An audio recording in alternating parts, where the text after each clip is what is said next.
আমার মতন তোমার মতন কত যুবক আজকে কবর দেশে পড়ে আছে, কথা বলছি কি আমি ঠিক?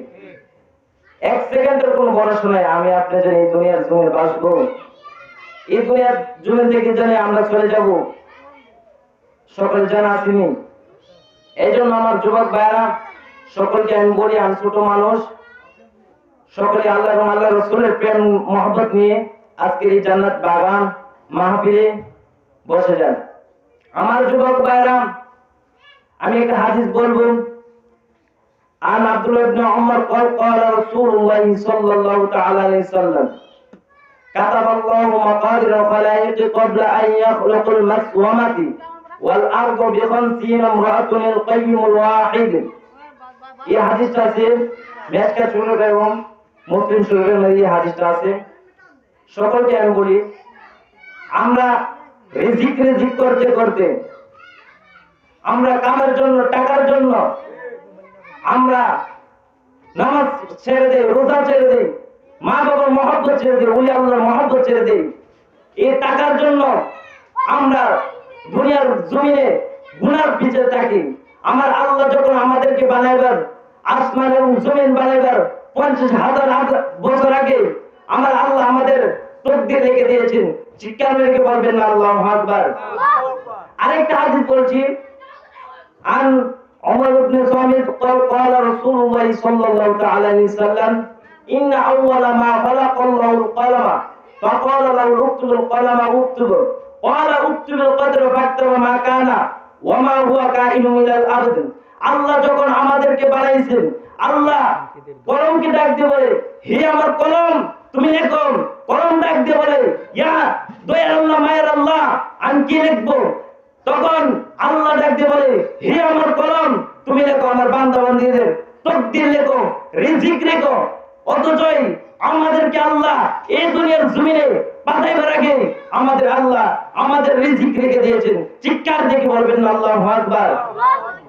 আমরা শুধু আল্লাহর কাজ না করে সারাটা দিয়ে আমরা তকদির রিজিক করে আমাদের রিজিক আসবে না, কথা ঠিক কিনা ঠিক?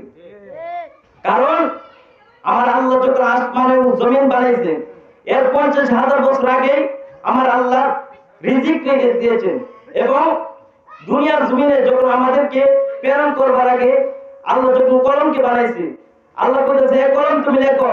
কলম ডাক দিয়ে বলতেছে এ দয়ার আল্লাহ মায়ের আল্লাহ আমি কি লিখবো? তখন কলম ডাক দিয়ে বলতেছে কি লিখবো?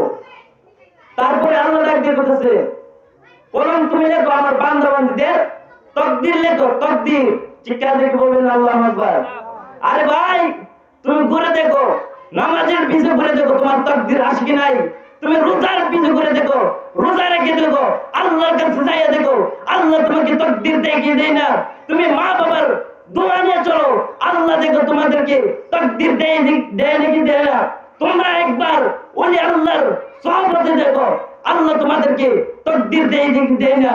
তোমরা সারাটা দিন তকদির করতে করতে তোমাদের আমলটাকে বরবাদ করতেছো, তোমাদের জিন্দেগিটাকে বরবাদ করতেছো।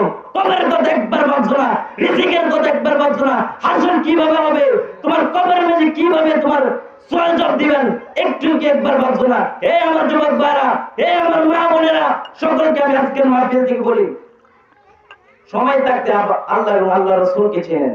কারণ আমার আল্লাহ আমাদেরকে এই দুনিয়ার জমিনে পাঠাইছেন আমার আল্লাহর ইবাদত করার জন্য, আমার আল্লাহর গোলামি করার জন্য, আমার আল্লাহকে টাকা দেওয়ার জন্য, আমার আল্লাহকে পয়সা দেওয়ার জন্য। কারণ কিভাবে বুঝলাম? আমি কোরআনে পড়েছি ওমা খালাকাতুল জিন্না ওয়াল ইনসা ইল্লা লিয়াবুদুন। হে আমার বান্দা বান্দীরা, তাদেরকে আমি আল্লাহ দুনিয়ার জমিনে সৃষ্টি করেছি আমি আল্লাহর ইবাদত করার জন্য, আমি আল্লাহর গোলামি করার জন্য, আমি আল্লাহকে টাকা দেওয়ার জন্য। কিভাবে টাকা দিবে জানোনি? আমার আল্লাহ যখন কাল হাসরের মাঠে আমাদেরকে প্রশ্ন করবে, হে আমার বান্দা তোকে তো আমি আল্লাহ অনেক বছর হায়াত দিয়েছিলাম, তোকে তো আমি আল্লাহ অনেক টাকা দিয়েছিলাম, তুই কেন আমি আল্লাহকে টাকা দিস নাই? প্রশ্ন করবে না একদিন কেউ? যখন প্রশ্ন করবে আমরা বলবো হে আল্লাহ তোমাকে তো দুনিয়ার জমিন দেখি নাই। আল্লাহ তুই গো বান্দারে তুই আমাকে দুনিয়ার জমিন দেখছস, কিভাবে দেখছস জানিস নি? দুনিয়ার জমিনে আমি আল্লাহর ঘর মসজিদ ছিল, দুনিয়ার জমিনে আমি বন্ধু হাবিবের ঘর মাদ্রাসা ছিল, দুনিয়ার জমিনে কত ছিল, দুনিয়ার জমিনে কত জায়গায় উলি আল্লাহর দরবার ছিল, তাদের মেঝে যাইয়া যদি তুমি দান করতা, পৃথিবীর অন্য কাউকে দান করা হতো না, আমি আল্লাহকে দান করা হতো। চিৎকার দেখে বলবেন না আল্লাহু আকবার। আজকের মাহফিল এমন একটা মাহফিল, এই মাহফিলে আসার কারণে আমাদেরকে আল্লাহ জিন্দেগির গুনাহ মাফ করতে পারে কি পারে না? তারপরে আল্লাহ ডাক দিয়ে বলবে, হে আমার বান্দা, তোকে তো আমি আল্লাহ অনেক বছর হায়াত দিয়েছিলাম, তুই কেন আমি আল্লাহর অত বছর হায়াত পাওয়ার পরেও আমি আল্লাহর ইবাদত, আমি আল্লাহকে খেদমত করলে না? তারপরে আমরা ডাক দিয়ে বলবো, ইয়া রাসূল, এত ইয়া আল্লাহ মায়ের আল্লাহ, আপনি আল্লাহকে দুনিয়ার জমিনে পাই নাই, দুনিয়ার জমিনে যদি আপনি আল্লাহকে পাইতাম, যত বছর হায়াত ছিল, খোদার কসম করে বলি আল্লাহ তোমার খেদমতে, তোমার খেদমতে আমার সারাটা জীবন কাটিয়ে দিতাম। তখন আল্লাহ ডাক দিয়ে বলবে, হে আমার বান্দা, ও আমার বান্দা, তুই তো আমি আল্লাহকে দুনিয়ার জমিনে দেখেছস, কিভাবে দেখছো জানিস নি? দুনিয়ার জমিনে কত জায়গায় আমি আল্লাহর দরবার ছিল, কত জায়গায় ওয়াজ মাহফিল ছিল, ওলি আল্লাহর দরবার ছিল, মা বাবা ছিল, তাদেরকে যদি তুমি খেদমত করতা, পৃথিবীর অন্য কাউকে খেদমত করা হতো না, আমি আল্লাহকে খেদমত করা হতো। চিৎকার দেখে বলবেন না আল্লাহু আকবার।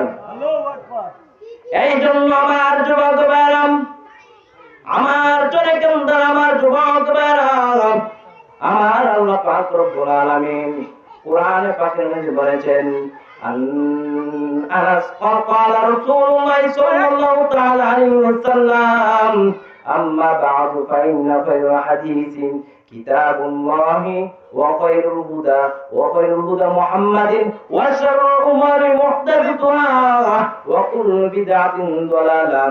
আমার নবী হাদিসের মধ্যে কি বলেছেন যে আমার যুবক ভাইরা, আমার নবী বলেন, দুনিয়ার জমিনে আমার আল্লাহ একটা শ্রেষ্ঠ কোরআন হিসেবে বানাইছেন, শ্রেষ্ঠ একটা কিতাব পাঠাইছেন। এই শ্রেষ্ঠ কিতাবটার নাম কি? এই শ্রেষ্ঠ কিতাবটার নাম কি? এত উত্তম কোন কিতাব নাই। আমার আল্লাহ ডাক দিয়ে কই, আমার রাসূল ডাক দিয়ে কই, এই কিতাবটা হচ্ছে অন্য কোনো কিতাব নাই, এই কিতাবটার নাম হচ্ছে আল কোরআন। চিৎকার দিয়ে বলা যাবে না আল্লাহু আকবার। এই জন্য আমার যুবক ভাইরা, আমার আল্লাহ এত সুন্দর ইসলাম পাঠিয়েছেন, এত সুন্দর ভাবে আমার আল্লাহ কোরআন পাঠিয়েছেন। যে কোরআন পড়লে আমার আল্লাহর সাথে কথা হয়, যে কোরআন পড়লে আমার আপনার কবর মধ্যে ভবিষ্যতে একটা আলোর জল হয়ে যায়। এই জন্য আমার যুবক ভাইরা রে, ও আমার মা ও বোনেরা, আমার রাসূল বলেছেন, আমার এই হাদিসটার মধ্যে বলেছেন, আমার আল্লাহ শ্রেষ্ঠ কোরআন পাঠাইছেন, আর শ্রেষ্ঠ রাস্তা হিসেবে পাঠাইছেন আমি নূর নবী রাহমাতাল লিল আলামিন। চিৎকার দিয়ে বলা যাবে না আল্লাহু আকবার। এই আমার যুবক ভাইরা, এই আমার মুরব্বি বাবাজিরা, আমি ছোট মানুষ কি আলোচনা করব? আমার নবী বলছেন, সবচেয়ে শ্রেষ্ঠ রাস্তা হচ্ছে আমি আল্লাহর আমার নবী দেখানো রাস্তায়। সবচেয়ে শ্রেষ্ঠ রাস্তা হচ্ছে নবীর তরিকা মতো চলা, নবীর রাস্তায় চলা। আমাদের যুগের কত মানুষ দেখলাম, কত ভাই দেখলাম, দুনিয়ার যুগে নবীকে মহব্বত করে না, নবীকে ভালোবাসে নাই। আমার নবী এই জন্যই হাদিসটা বলেছেন, সত্যের শ্রেষ্ঠ রাস্তা হচ্ছে আমার নবীর পথে, আমার নবীর তরিকা মতে চলা। চিৎকার দেখে বলবেন না আল্লাহু আকবার। এর বিরুদ্ধে যে চলে তারা হচ্ছে জাহান্নামের কুত্তা। করণ ঠিক কিভাবে? ঠিক আমার নবী বলছেন, আহলুল বিদআহ কিলাবু আহলিন নার, যারা নাকি বদমাযহাব, যারা নাকি আমি রাসূলকে ভালোবাসে না, তারা হচ্ছে দুযুগের কুত্তা। শিক্ষার মালিক বলবেন না নাউযুবিল্লাহ। কে জন্য বলছে? আমার নবী বলছে। আরেকটা হাদিস বলছি, আন আবি হুরায়রা قال رسول الله صلى الله عليه وسلم يكون في آخر الزمان دجالون كذابون يأتونكم من الأحاديث بما لم تسمعوا أنتم ولا آباؤكم فإياكم وإياهم لا يضلونكم ولا يفتنونكم أسفلا।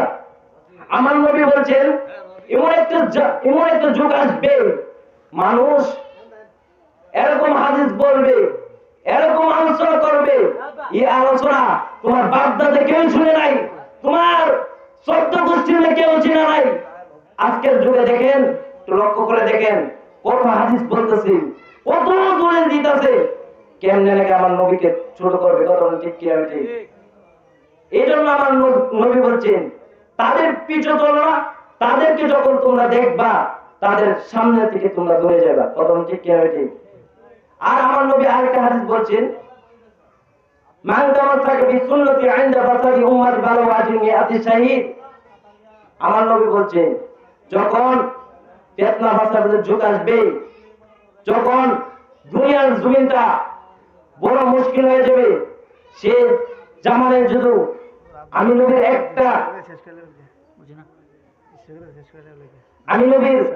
একটা সুন্নতকে যে জীবিত করতে পারবে, আমি